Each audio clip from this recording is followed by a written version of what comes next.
कभी नीट, कभी सीयूईटी, कभी सीबीएसई और अब यूपीएससी। इंडिया का एजुकेशन सिस्टम आखिर स्टूडेंट्स को एजुकेट कर रहा है या कॉन्स्टेंटली एग्जॉस्ट? अगर देश के सबसे इंपॉर्टेंट एग्जाम्स ही रैंडमनेस, कंफ्यूजन और अनप्रिडिक्टेबिलिटी का सिंबल बन जाएंगे तो प्रॉब्लम सिर्फ पेपर में नहीं, पूरे सिस्टम में। यूनियन पब्लिक सर्विस कमीशन का सिविल सर्विसेज प्रिलिमिनरी एग्जामिनेशन 2026 इस बार सिर्फ डिफिकल्टी लेवल की वजह से डिस्कशन में नहीं, सोशल मीडिया पर एस्पिरेंट्स और एजुकेटर्स ने पेपर को highly unpredictable, guess work heavy और एलिमिनेशन बेस्ड तक डिस्क्राइब किया। एक्सपर्ट्स के हिसाब से जनरल स्टडीज पेपर में फैक्चुअल ट्रैप्स, कंफ्यूजिंग फ्रेमिंग और स्टेटमेंट बेस्ड क्वेश्चंस का बहुत भारी डोमिनेंस बताया गया।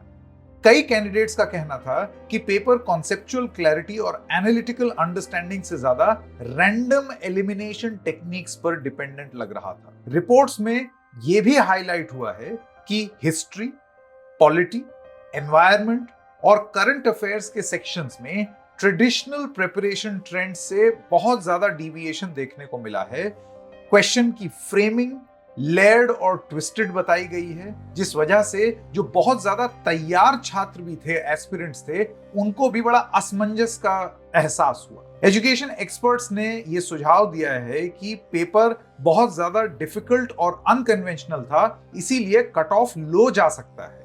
यूपीएससी डिफिकल्ट होना चाहिए, लेकिन एस्पिरेंट्स का कंसर्न पेपर टफ होने को लेकर नहीं, अनप्रिडिक्टेबिलिटी को लेकर के।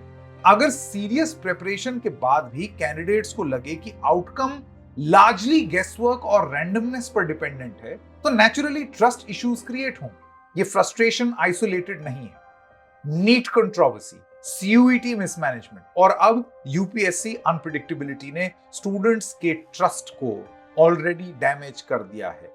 लाखों छात्र अपनी जवानी इस सिस्टम में इन्वेस्ट कर रहे हैं, इस उम्मीद के साथ कि मेरी मेहनत रंग लाएगी। अगर वो विश्वास टूटता है या कम होता है तो ये प्रॉब्लम सिर्फ एग्जाम के डिफिकल्टी की नहीं है।